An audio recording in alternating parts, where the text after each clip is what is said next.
I'm Dave Aronchick, and I'm extremely pleased to present the SAME project, a cloud-native approach to reproducible machine learning. The SAME project came about because we took a look at the machine learning industry and realized that there was this huge gap between the magical AI goodness we promised everyone and where most folks are. What we really need to do is figure out how to bring those two together and make it easy to reproduce and deploy machine learning to any environment.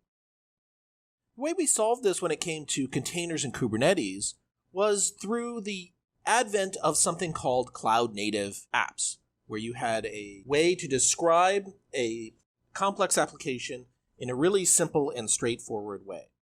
And so I think what we need to do is establish the concept of cloud-native ML.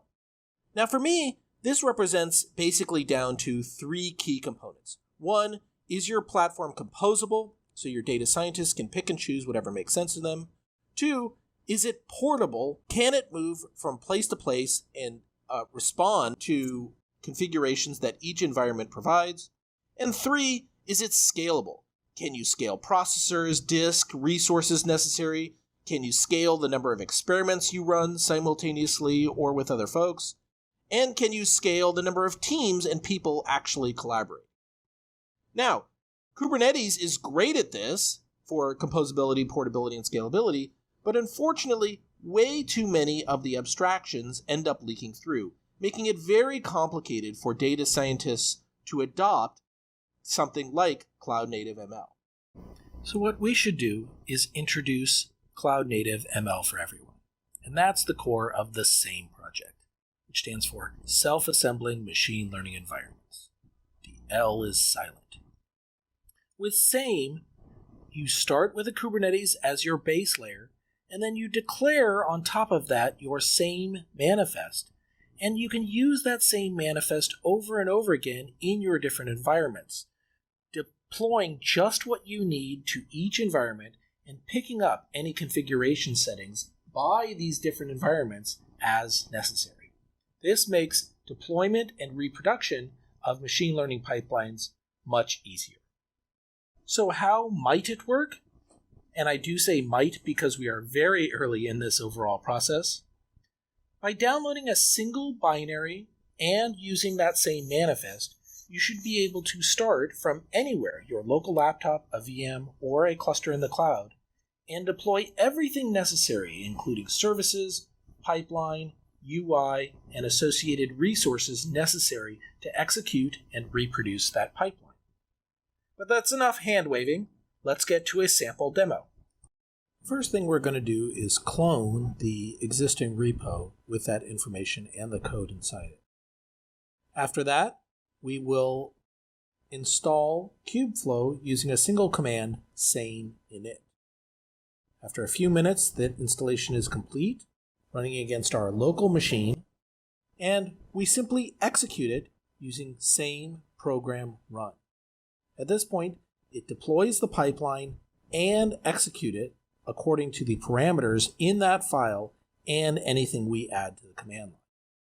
Just to show you what this looks like, we'll pop over to the UI, open up Kubeflow's UI, and look at the existing run here with the graph of the execution workflow and the parameters from that file. Next, we'll go back to the command line, and instead of executing from that file, we'll overwrite it with a command line flag, and this time setting the number of epochs for this particular run. We execute that again, go over to the UI, and check that out. All of the right parameters are now pushed into that particular execution. Finally, best practices say you should always update your code and run from that rather than using command line flags when you're ready. In this case, we'll go over to that same file and change the number of epochs in that file and go back to the command line and re-execute. I've mentioned the command line several times here. It certainly doesn't have to be driven from the command line. You could do it from the UI. But we're starting here just to make it easy to demo. When I go back to the UI, you can see that even though the command line execution did not change, the parameters did change because we changed that underlying same file, which drives everything. Now that's the starting point. One of the things that makes this so powerful is you can take this deployment and run it anywhere. If I go forward, check this code in, and push it to a GitHub repo, I can now also execute using the exact same commands during a CI/CD pipeline. I'll be using GitHub Actions here to do that. So when I go here and I cut a brand new release, in this case 0.010, and execute that release, the GitHub action pipeline automatically goes forward and, using the code and same file in this repo, will execute it against that same cluster that I had earlier. And in addition to going through the entire execution, it's going to go back and attach the commit SHA.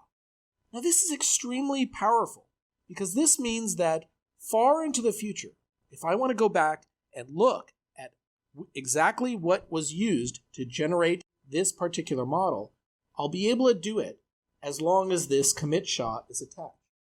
And just to show you how this flows through, let's go over to that same Kubeflow UI and look at that model execute again. In this case, you can see that we have release 0.0.10 as the name of that file execution. And when I go and look at the configuration settings, you can see that the commit SHA has been attached as part of the run parameter. This is now up to me to take this forward, but as you can see, we've now tied together two independent steps that previously were fairly hard to do. The checking in of code and the execution of a training run are now able to be coupled and recorded for the future. So that is the same project. A straightforward way to define your workflow applications and deploy them on local laptops against VMs in the cloud and against your production clusters, even as part of a CI/CD system. Now, make no mistake, we have a long way to go in order to get to our eventual vision. We would like to ultimately work towards a simple UI and UX that works anywhere, whether or not you're engaging with the tool of your choice or the UI that you saw here or a command line interface. And our hope is that it gets to be as simple as the three things you see here. One line to install, one line to run, including running with different parameters, and one line to export. And if we can get there, we think we can make real progress against the problem of reproducibility and make it much easier for data scientists to change the world in a positive way. I mentioned the same file several times, and you might think that it's incredibly complicated, but it's not. Our hope is that with just a few annotations in your Python script or notebook, you'll be able to drop that into the same file, just like you see here, and have a clean manifest for deploying anywhere you have a Kubernetes. Our hope is that we can come together as a project and nail the center of the Venn diagram of these three circles. One, that something is completely open source governed, that it's tied to no commercial entity whatsoever. Two, it's completely declarative in nature so that you can take and deploy it anywhere. And if everything is already installed, it understands that and can be reproduced. And third, it's based on a universal platform like Kubernetes that is available for free on your local laptop or a VM, or can be installed on any managed cloud platform with just a credit card swipe. The same project aims to merge all three of these and make huge efforts at improving reproducibility and portability of workflows and machine learning everywhere. So that's it. That's the same project. Obviously, we are just getting started, and we would love to hear from you what we can do to help you and make your life working with ML better. Going beyond just the use and deployment of ML, we really hope to make authoring of these workflows much, much easier. And we have a big vision for going even more broadly than that. You can see all our information on how to get in touch and engage and give us your feedback. Thank you so much.